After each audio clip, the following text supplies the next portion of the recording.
بسم اللہ الرحمن الرحیم۔ انسان کا آخری سفر، قبر کی پہلی رات۔ اس دن اتوار کا دن تھا۔ میں کافی تھک چکا تھا۔ بچوں سے کھیل کود کر پھر میں شام پکنک پر گیا۔ سارا دن مصروفیت کی وجہ سے تھک کر چور ہو چکا تھا۔ بچے اور بیوی باہر لان میں ٹی وی دیکھنے بیٹھ گئے۔ میں جلدی سے سونے چلا گیا۔ سوتے ہی مجھے اس طرح عجیب سی نیند آ رہی تھی، جسم میں تھکاوٹ اور ہلنے کی جان نہیں تھی۔ آنکھیں نہ بند تھیں نہ کھل پا رہی تھیں۔ دماغ پر عجیب سا وزن محسوس ہو رہا تھا۔ آنکھوں کے سامنے کالی دھند چھانے لگی تھی۔ کانوں میں عجیب سا شور ہو رہا تھا۔ پاؤں درد کرنے لگے تھے، جیسے خون باہر نکلنے کی کوشش کر رہا ہو۔ اتنے میں آنکھوں کے سامنے مکمل اندھیرا چھا گیا، جیسے آہستہ آہستہ سے میرے جسم سے جان نکل رہی ہو۔ میری آنکھیں بند تھیں، پھر بھی مجھے وہ نظارے دکھائی دینے لگے تھے۔ نہ چاہتے بھی دماغ میں ماضی کے پچھلے کیے گناہ یاد آ رہے تھے، جیسے کوئی بھکاری بچہ مجھ سے بھیک مانگنے آیا اور میں نے اس کو دھکا دے کر ہٹا دیا۔ لڑکیوں کی مجبوری کا فائدہ اٹھا کر ان سے کیے گئے گناہ کی یاد مجھے ایسے لگ رہا تھا جیسے میرے کیے سارے گناہ کسی طرح میرے سامنے فلم چل رہی ہے۔ میں جاگنے کی کوشش کر رہا تھا، پر میرے جسم میں ذرا سا بھی ہلنے کی طاقت نہ بچی تھی، جیسے ایک کھوکھلی لاش کسی نہر میں تیر رہی ہو۔ میرے کانوں میں اذان کی آواز گونج رہی تھی، اور اس دوران میرے ہنسنے اور بات چیت کی یاد، نماز پر جان بوجھ کر نہ جانا، ان سب یادوں سے ایک خوف طاری ہونے لگا تھا۔ پھر کچھ لمحوں بعد مجھے کالے لباس میں ایک شخص دکھائی دینے لگا اور مجھ سے کہنے لگا، میں ملک الموت ہوں۔ تمہارا وقت اس وقت دنیا میں پورا ہو چکا ہے اور مجھے حکم ہوا ہے کہ تمہاری جان لے کر آؤں۔ میں سن کر گھبرا گیا۔ روتے منت کرتے کہا، خدا کے لیے مجھے چھوڑ دو، میری ابھی مرنے کی عمر نہیں ہے۔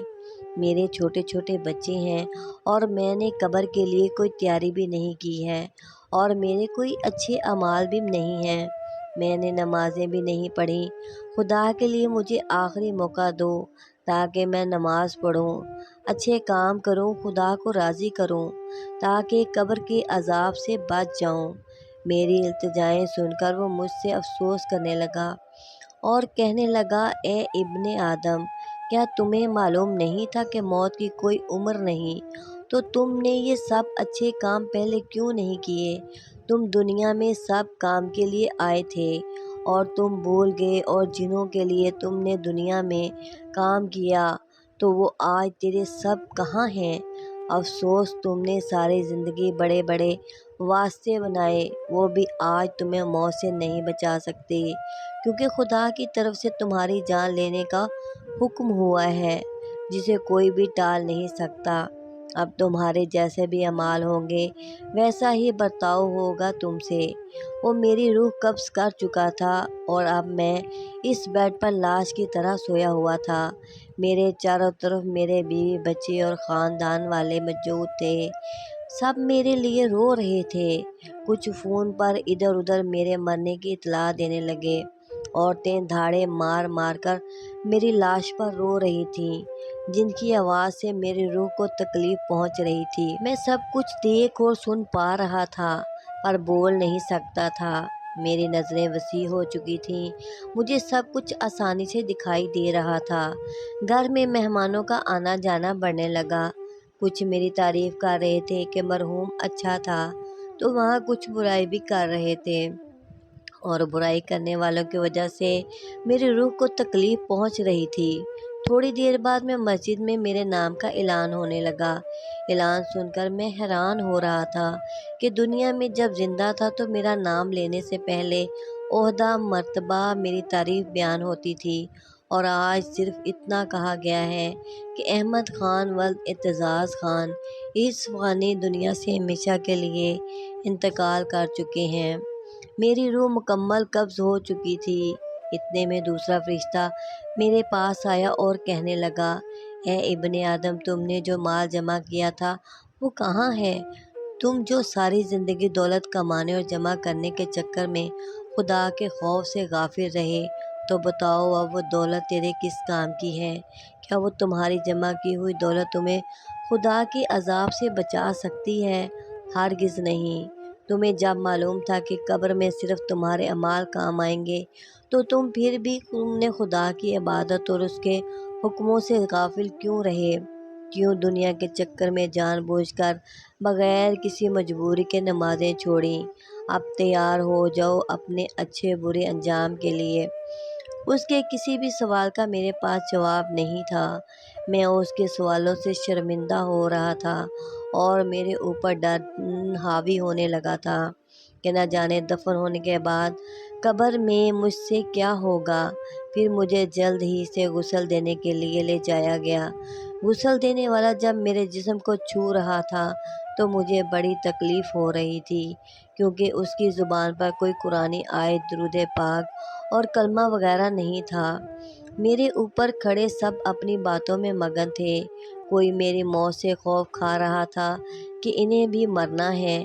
کسی کی زبان پر کوئی نیک کلمہ نہیں تھا جس سے میری روح کو سکون پہنچتا۔ میری روح وہاں گناہ گار روحوں میں شمار تھی، جسے لوگوں کی دعائیں بھی سکون پہنچا سکتی تھیں۔ تھوڑی ہی دیر میں مجھے غسل بھی دیا گیا، پھر مجھے چارپائی پر سلایا گیا۔ اب میرے چاروں طرف میرے گھر والے، بیوی بچے، بھائی بہن، رشتہ دار، دوست احباب سب میری لاش پر رو رہے تھے۔ میرے دوست جنہوں نے مجھ سے وعدے کیے تھے کہ ہم ہر مشکل وقت میں تمہارے ساتھ رہیں گے، آج وہ بھی دور کھڑے اکیلے کونے میں رو کر خاموشی سے مجھے الوداع کر رہے تھے۔ پھر ایک شخص آ کر کہنے لگا، جنازہ اٹھانے کا وقت ہو چکا ہے، بھائی سب انتظار میں ہیں۔ سنتے ہی میرے گھر والے پھر سے میری چارپائی کو چپک گئے اور زوروں سے رونے لگ گئے۔ میں ان کے رونے سے پریشان ہو رہا تھا۔ مجھے سمجھ نہیں آ رہا تھا یہ سب میرے لیے اتنا کیوں رو رہے ہیں۔ کیا میں نے ان کو کوئی دکھ دیا ہے؟ ان سب کو ہٹا کر میرے جنازے کو اٹھایا گیا۔ میں پریشان ہو رہا تھا، یہ سب مل کر مجھے کہاں لے جا رہے ہیں؟ میں ایک چارپائی پر تھا اور میرے آس پاس بڑی تعداد میں لوگ تھے۔ میرا جنازہ سفر میں ہی تھا کہ اتنے میں تیسرا فرشتہ میرے پاس آیا اور کہنے لگا، اے ابن آدم، تم ایک لمبے سفر کی طرف رواں دواں ہو، جو تو یہ سفر پہلی بار کر رہا ہے۔ سفر کے اختتام پر تمہیں ایک چھوٹے اور تنہا مکان میں رکھا جائے گا، جس مکان میں تم پہلے کبھی نہیں رہے، اور اگر تمہارے اعمال اچھے ہوں گے تو وہ تنگ مکان تمہیں تنگ نہیں لگے گا، اور اگر تیرے اعمال اچھے نہیں ہوں گے تو وہ تنگ مکان مزید تم پر تنگ کرنے لگے گا، کیونکہ سب اپنے اعمال سے ہی اس مکان کو کشادہ اور تنگ کرتے ہیں۔ تمہیں پہلی بار اس تنگ مکان میں رکھا جائے گا اور تمہاری ہمیشہ کی زندگی قیامت تک اسی مکان میں گزرے گی۔ اتنے میں وہ غائب ہو گیا اور مجھے پریشانی ہو رہی تھی کہ نہ جانے مجھے وہ مکان کیسے ملے گا، تنگ یا کشادہ۔ اگر مجھے تنگ مکان ملا تو میں کیسے گزارا کروں گا قیامت تک اس تنہا مکان میں؟ اور میرے جنازے پر بھی شریک سبھی لوگ اپنی دنیا داری کی باتوں میں لگے ہوئے تھے۔ کسی کی زبان پر کلمہ شہادت نہیں تھا جس سے مجھے امید ہو کہ مجھے کشادہ مکان ملے گا۔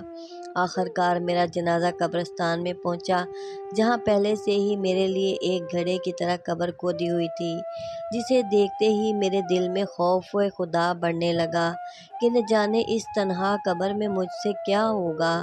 میں اس ڈراؤنی تنہا قبر کو دیکھ کر پچھتا رہا تھا کہ کاش میں نے دنیا میں اس تنہا قبر کو روشن کرنے کے لیے اچھے کام کیے ہوتے۔ کاش میں اذان سننے سے پہلے مسجد چلا گیا ہوتا۔ کاش میں خود بھوکا رہ کر غریبوں کی مدد کرتا، نیکیاں کماتا۔ کاش مجھے یہاں سے ایک موقع مل جائے۔ خدا کی قسم میں ساری زندگی خدا کی بندگی میں گزار دوں گا، ایک ایک پل خدا کی عبادت میں گزاروں گا، لیکن اس وقت میرے پاس کاش کے علاوہ اور کچھ کہنے کو نہیں تھا۔ میری قبر کو تیار کیا گیا، پھر مجھے اس میں اتارنے کے لیے اٹھایا گیا۔ مجھے قبرستان میں قبروں کی ساری روحیں نظر آ رہی تھیں جو مجھے عجیب نظروں سے دیکھنے لگی تھیں۔ اب میں قبر میں اتر چکا تھا اور میرے اوپر مٹی ڈالنے سے پہلے میرے لیے دعائیں مانگی جا رہی تھیں۔ میں خاموشی سے انہیں سن رہا تھا۔ اتنے میں چوتھا فرشتہ میرے پاس آیا اور کہنے لگا، اے ابن آدم، کل تو زمین کے اوپر تھا اور آج تو زمین کے اندر ہے۔ کل جب تو زمین کے اوپر تھا تب تو ہر چیز میں آزاد تھا، چاہے گناہ کرتے یا ثواب، زمین پر تمہیں آزاد چھوڑا گیا۔ لیکن اب تو زمین کے اندر ہے اور یہاں تیری کوئی مرضی نہیں چلنے والی، یہاں صرف تیرے اعمال کو دیکھ کر تیری مرضی چلے گی۔ اگر اچھے ہوں گے تو تم یہاں بھی آزاد اپنی مرضی سے یہاں کی زندگی گزارو گے، اور اگر اچھے اعمال نہیں ہوں گے تو پھر ہماری مرضی چلے گی۔ اے ابن آدم، تو زمین پر بڑا اکڑ کر چلتا تھا، تو آج زمین کے اندر خاموش کیوں ہے؟ تمہیں معلوم بھی تھا کہ ایک دن یہاں آنا ہے، تو پھر اکڑ کس بات کی تھی؟ کیوں خدا کو بھول کر ہی خود ہی فیصلے کرنے والے بن گئے؟ زمین کے اوپر کیوں لوگوں کے لیے زمین تنگ کر دی تھی؟ کیوں مظلوموں پر ظلم ڈھاتے تھے؟ وہاں سب سے محبت کیوں نہیں کرتے تھے؟ کاش تم نے وہاں تکلیف برداشت کی ہوتی تو آج یہاں تمہیں تکلیف نہ ملتی۔ وہاں تم نے اگر کسی کی مدد کی ہوتی تو یہاں بھی تیری مدد ہوتی۔ تم نے وہاں پر رحم کیا ہوتا تو یہاں بھی تم پر رحم ہوتا۔ وہاں تم نے معاف کیا ہوتا تو یہاں بھی تمہیں معاف کیا جاتا۔ کیا تم بھول چکے تھے کہ خدا کی مرضی سے یہاں بھی تمہیں آنا ہے؟ اس کے کڑے سوالوں سے مزید میری روح کو خوف ہونے لگا تھا۔ اب میرے اوپر مٹی ڈالی جا رہی تھی، وہ منظر مجھے ڈرا رہے تھے۔ میں چیخ رہا تھا، خدا کے لیے مجھے یہاں تنہا نہ چھوڑو۔ میں دنیا میں تم لوگوں کے بڑے کام آیا تھا، اب خدا را تم لوگ میرے کام آؤ۔ مجھے اس تنہا مکان میں اکیلا نہ چھوڑو۔ مجھے وحشت ہونے لگی۔ اندھیری قبر سے کوئی بھی میری منت نہیں سن پا رہا تھا۔ سب جلدی سے مجھے دفنانے میں لگے ہوئے تھے۔ میری قبر پر مٹی ڈال چکے تھے۔ سب مجھے دفنا کر اپنے گھروں کو لوٹ گئے۔ اب میں اس قبر میں تنہا تھا۔ مجھے وحشت ہونے لگی کہ نہ جانے مجھ سے کیا کیا جائے گا۔ اتنے میں پانچواں فرشتہ آیا اور کہنے لگا، اے ابن آدم، وہ لوگ جو دنیا میں تیرے سب سے عزیز تھے، اب وہ تمہیں دفن کر کے چلے گئے ہیں، اور اگر وہ پاس بھی ہوتے پھر بھی تیری مدد نہیں کر پاتے۔ ان سے تمہارا جو بھی رشتہ تھا وہ دنیا میں ہی تھا، یہاں وہ رشتے تجھے نہیں بچا سکتے۔ یہاں پر تمہیں اپنے اعمال ہی بچا سکتے ہیں۔ آج یا تو تم جنت میں جاؤ گے یا پھر دوزخ میں ڈالے جاؤ گے۔ اب میں اندھیری قبر میں اکیلا خوف سے نڈھال تھا، اپنے انجام کا انتظار کرنے لگا۔ اب میرے لیے دنیا کی ساری رنگینیاں، رونقیں ختم ہو چکی تھیں۔ یاروں سے محفلیں، نادانیاں، عبادت سے ناگواری، سب کے انجام کا وقت آ چکا تھا۔ میں خوف زدہ تھا کہ نہ جانے اب کیا ہونے والا ہے۔ اتنے میں قبر مجھ سے بات کرنے لگی، اے ابن آدم، اے انسان، تو بھی کتنا نادان تھا۔ دنیا میں اتنے مگن ہو گئے کہ یہاں قبر کی اندھیری اور تنہائی کو کبھی سوچا ہی نہیں۔ تم نے اگر دنیا میں اس اندھیری قبر کو روشن کرنے کا سوچا ہوتا تو آج تیرے چہرے پر خوف نہ ہوتا، تم اپنے انجام کو سوچ کر نہ ڈرتے۔ تیرا خدا کو چھوڑ کر دنیا کی رنگینی مستیوں میں لگ جانا، آج تو وہی رنگین مستیاں تجھے آگ میں لے جائیں گی۔ تم نے اپنے لیے دولت جمع کی اور ساری زندگی کرتے رہے، سال میں ایک بار بھی زکوٰۃ دینے کی زحمت نہ کی۔ تیرے پڑوس میں بھوکی ماں کے بچے سو گئے، تم نے پوچھنا اور جانچنا بھی گوارا نہ سمجھا۔ تو خاندان والوں سے، دوستوں سے عیاشیاں پارٹیاں کرتا رہا، ہزاروں کے بل آئے، تو نے ہنسی خوشی ادا کیے، باہر ہاتھ جوڑ کر کھڑے بھوکے فقیر کو کچھ پیسے نہ دیے۔ تو آج تیرا وہ سارا جمع کیا مال تمہیں سانپ اور بچھو بن کر ڈسیں گے، ڈس ڈس کر تمہارے جسم کی بوٹیاں نوچ کر کھا جائیں گے۔ تو یہ نہ سوچ کہ ان کے ڈسنے سے تمہیں موت آ جائے گی۔ نہیں، یہاں تجھے موت نہیں آئے گی۔ اے انسان، تو خدا کے عذاب سے کیوں اندھا بن چکا تھا؟ دنیا داری میں لاکھوں اڑا دیے، چند پیسے مسکینوں کو ہی دے دیتے، بیوی سے اپنا ہر حکم منوایا، کبھی نماز کا بھی کہا ہوتا بچوں کو، مہنگی جگہ تعلیم دلوائی، کبھی انہیں نماز اور قرآن بھی سکھایا ہوتا، کم سے کم جو آج تجھ پر کچھ آیتیں پڑھ کر بخشتے، شاید اس سے ہی تیری بخشش ہو جاتی۔ اب کچھ دیر میں تیرے پاس یہاں منکر نکیر آئیں گے جو تجھ سے کچھ سوال کریں گے، سوال بہت ہی آسان ہوں گے، تم اگر مومن ہوگے تو ان سوالوں کا جواب آسانی سے دے پاؤ گے، اگر تم مومن نہیں ہوگے تو کسی ایک کا بھی جواب نہیں دے پاؤ گے، اس کے بعد تم پر رحم کیا جائے گا یا عذاب دیا جائے گا۔ میں ان منکر نکیر کے انتظار میں تھا، نہ جانے کب آئیں گے۔ تو کیا پوچھیں گے؟ کچھ دیر میں وہ خوفناک چہروں سے آئے، وہ دو ہی تھے، مجھ سے پوچھنے لگے تیرا رب کون ہے؟ سوال آسان تھا پر جواب دینے کے لیے میری زبان ساتھ نہیں دے رہی تھی، کیونکہ میں مومن نہیں تھا، میں نمازی نہیں تھا، میں خدا کا فرما بردار بندہ نہیں تھا۔ میں جواب میں خاموش رہا، پھر پوچھنے لگے تیرا نبی کون ہے؟ اس بار بھی میں خاموش رہا، کیونکہ میں دنیا میں عاشق رسول صلی اللہ علیہ وسلم تو تھا، پر رسول اللہ صلی اللہ علیہ وآلہ وسلم پر کبھی درود نہ پڑھا، کبھی اس کا دل سے میلاد نہیں منایا، کبھی اس کی طرح بندوں سے محبت میں نہ رہا، کبھی اس کی طرح یتیموں اور مسکینوں کو اپنا نہ سمجھایا۔ تو آج صرف اس کا نام عاشق رسول کا، اپنے نبی کا نام لینے کے لیے زبان بھی ساتھ نہیں دے رہی تھی۔ پھر پوچھنے لگے تیرا دین کیا ہے؟ اس بار بھی مجھ سے جواب نہیں دیا جا رہا تھا، کیونکہ میں دنیا میں دین کے قریب ہی نہیں تھا، دین کے احکاموں سے غافل تھا، جھوٹا تھا، مکار تھا، صرف نام کا ہی مسلمان تھا۔ جب انہیں کسی بھی سوال کا جواب نہیں ملا تو وہ غصے سے چلے گئے۔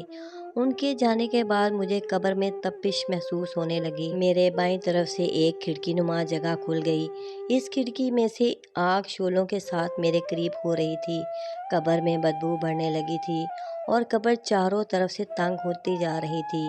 آگ کی تپش سے میرے جسم کا بایاں حصہ جل رہا تھا، میں چیختا جا رہا تھا، چیخ کر پوچھا یہ مجھے کیا ہو رہا ہے؟ کیوں میری قبر تنگ ہو رہی ہے؟ آگ کیوں میرے جسم کو جلا رہی ہے؟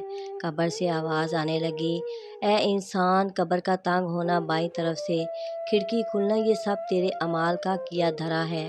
تو اگر دنیا میں خود کو تنگ رکھتا تو تمہیں یہاں وسیع قبر ملتی۔ اب تیرے چیخنے کا کوئی فائدہ نہیں، یہاں تیرے جیسے تیری طرح کے بے شمار انسان سزا کاٹ رہے ہیں۔ یہ سب تجھے پہلے سوچنا چاہیے تھا، اب عذاب کے لیے تیار ہو جا۔ وہ آواز خاموش ہو گئی، آگ میرے بہت قریب آ چکی تھی، میرا چہرہ آگ سے جل رہا تھا، اس آگ کی تپش دنیا کی آگ سے کئی گنا زیادہ تھی۔ آگ کی تپش مزید تیز ہوتی جا رہی تھی، کچھ ہی لمحوں میں میرے چہرے سے ہو کر پورے جسم کو جلانے لگی تھی۔ بہت دیر تک میں آگ میں جلتا رہا، چیختا رہا، پر وہاں کوئی میری چیخو پکار سننے والا نہیں تھا۔ کچھ دیر بعد میرے جسم سے آگ بجھنے لگی، میرے جسم کو ٹھنڈک محسوس ہوئی۔ میں نے پھر پوچھا اچانک میرے جسم سے آگ کیوں بجھ گئی اور میرے جسم کو راحت بھرا سکون کیسے مل رہا ہے؟ میں تو گناہ گار ہوں۔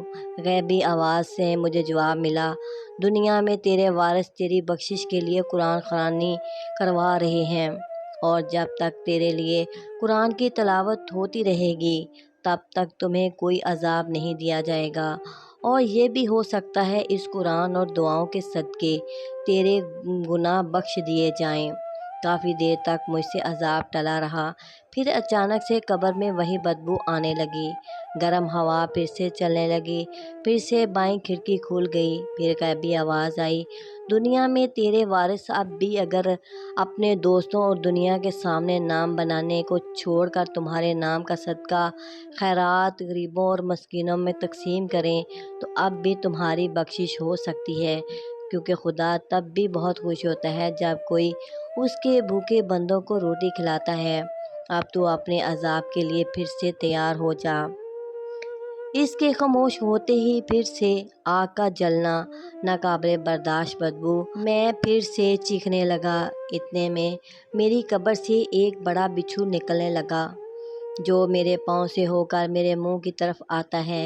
اتنے میں اس کے جیسے اور بھی بہت سے بچھو نکلنے لگے جو انسانی ہاتھ سے بہت بڑے، موٹے، کالے اور خطرناک تھے، جنہیں دیکھتے ہی میں تڑپنے لگا۔ پھر چیخ کر پوچھا، یہ کیا ہو رہا ہے؟ مجھ سے غیبی آواز نے جواب دیا، اے انسان، یہ بچھو تمہارے گناہ سے پیدا کیے گئے ہیں۔ تم جو دنیا میں کسی کو گالی دیتے تھے، اس ایک گالی کے بدلے یہاں ایک بچھو پیدا ہوتا تھا، اور اب یہ تمہیں نوچیں گے۔ اس کے ایک ڈس سے تم زمین میں کئی گز نیچے چلے جاؤ گے، پھر اوپر آؤ گے، پھر دوسرا ڈسے گا۔ جتنی تم نے گالیاں دی ہوں گی، جتنے بچھو ہوں گے، اتنی بھی بار تمہیں ڈسا جائے گا، اور اس کی تکلیف کا کوئی اندازہ بھی نہیں لگا سکتا۔ اور اس تکلیف کے بعد تمہیں احساس ہوگا کہ کاش تم نے کسی کو مذاق میں بھی گالی نہ دی ہوتی۔ اور ان گنت بچھو تھے جن سے میری قبر بھر چکی تھی، باری باری ایک ڈستا گیا۔ ان کے ڈسنے سے جو تکلیف پہنچ رہی تھی، اس کا کوئی اندازہ بھی نہیں لگا سکتا تھا۔ کافی دیر تک میں اسی عذاب میں تڑپتا رہا۔ جب مجھ پر وہ سزا پوری ہوئی تو مجھے بڑے جہنم میں لایا گیا۔ وہاں کی دنیا ہی الگ تھی، ایسی دنیا جس کا کوئی تصور بھی نہیں کر سکتا۔ جہنم کی دنیا بہت بڑی تھی، ہر جگہ آگ ہی آگ تھی۔ میرے ساتھ ایک سزا دینے والا فرشتہ تھا جس نے مجھ سے کہا تھا، اے انسان، یہ وہ جگہ ہے جس کا دنیا میں کوئی انسان تصور بھی نہیں کر سکتا۔ یہاں سبھی گناہ گار ہیں، اور اب تم دیکھو گے کس کس کو کس گناہ کی سزا مل رہی ہے۔ مجھے بڑے جہنم میں لایا گیا۔ وہاں کی دنیا ہی الگ تھی، ایسی دنیا جس کا کوئی تصور بھی نہیں کر سکتا تھا۔ جہنم کی دنیا بہت بڑی تھی، ہر جگہ آگ ہی آگ تھی۔ میرے ساتھ سزا دینے والا ایک فرشتہ تھا جس نے مجھ سے کہا، دیکھو کتنے لوگ تمہارے جیسے ہیں۔ میں خوف زدہ ہو چکا تھا۔ ہر طرف چیختے لوگ تھے جو آگ میں جھونکے جا رہے تھے۔ میں ایک جگہ پہنچا جہاں جہنم کا ایک بڑا گڑھا تھا جس میں ان گنت لوگ جل رہے تھے۔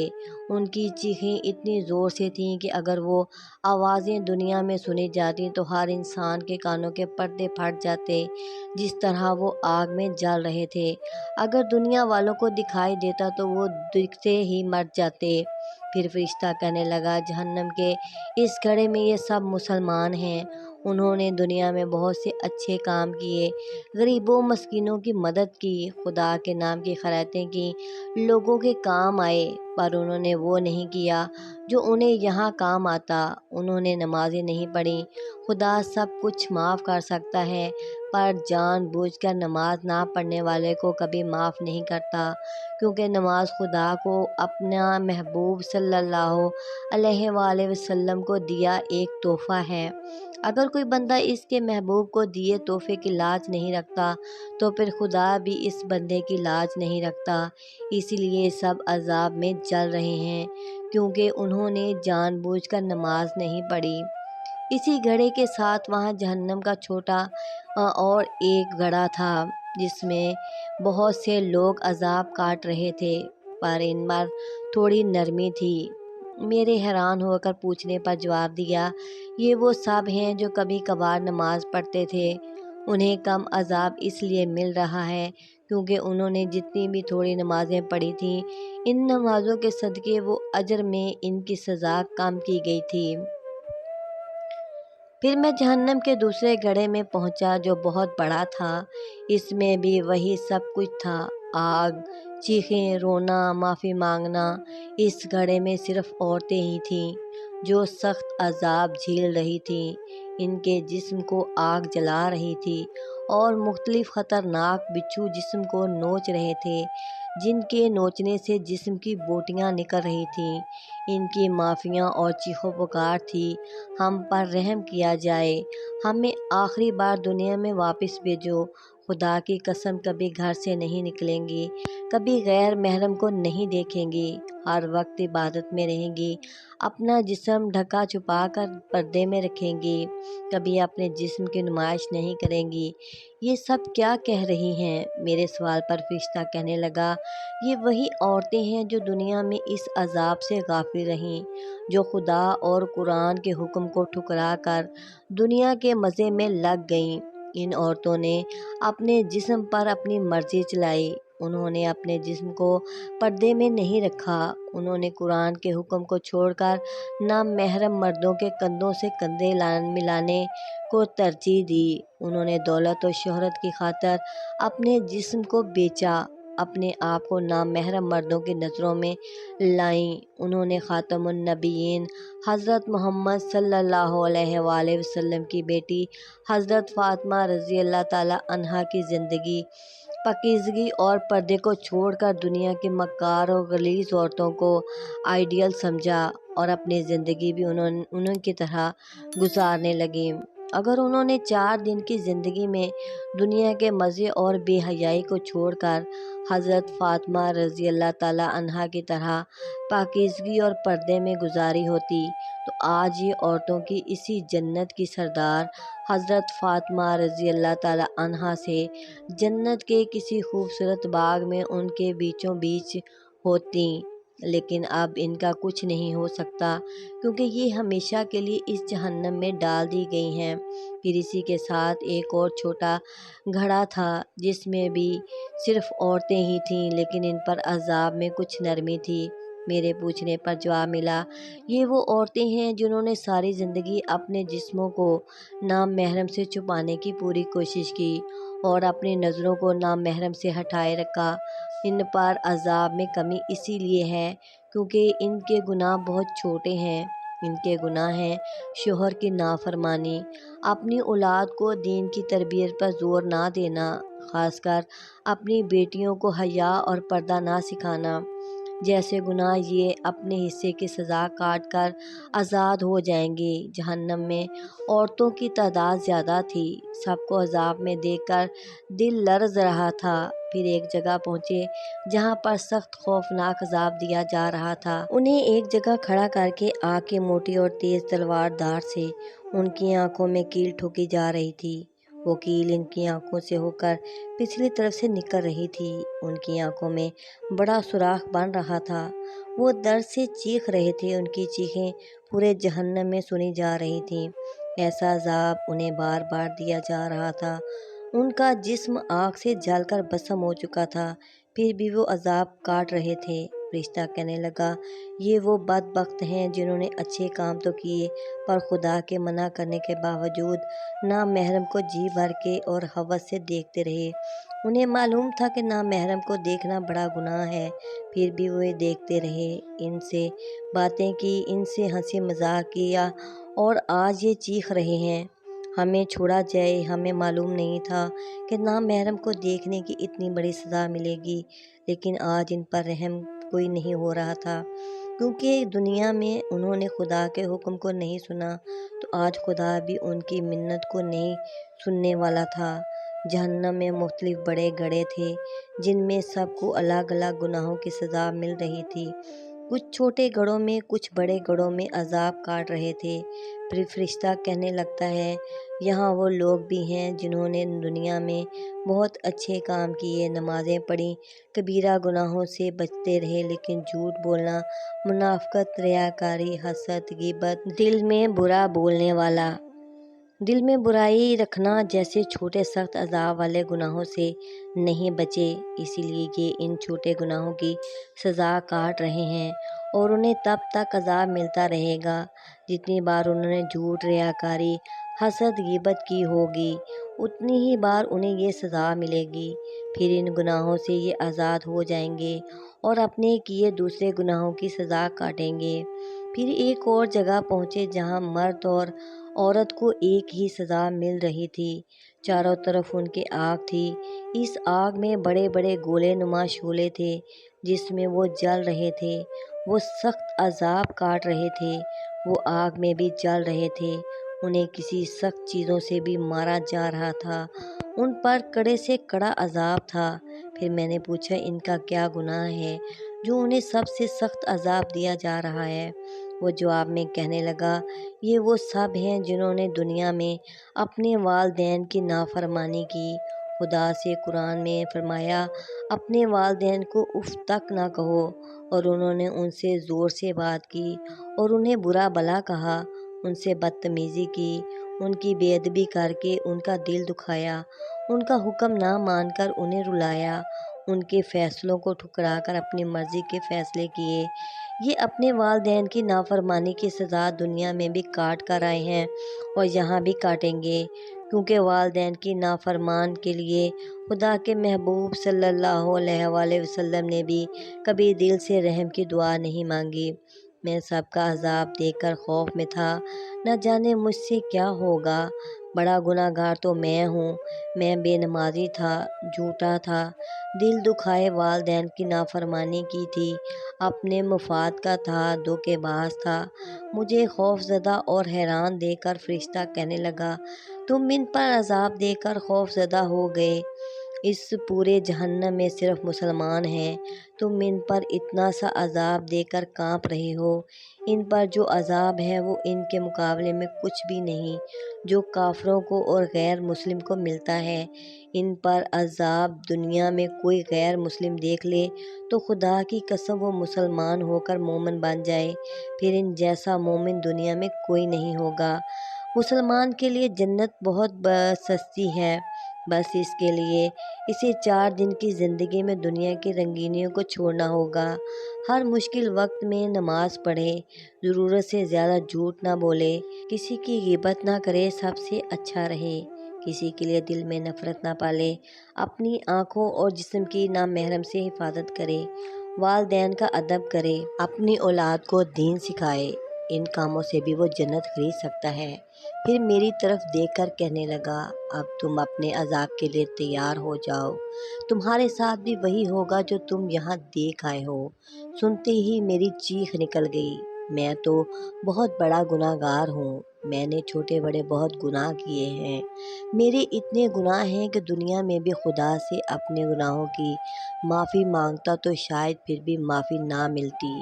سن کر وہ کہنے لگتا ہے، اے نادان انسان، تم چاہے کتنے بھی گناہ گار ہو، خدا معاف کر دیتا ہے، اگر نہ کرے تو پھر بھی دنیا میں ایک ایسی ہستی ہے جو تمہیں خدا سے معافی دلوا سکتی ہے، اور وہ ہے آخری پیغمبر حضرت محمد صلی اللہ علیہ وآلہ وسلم۔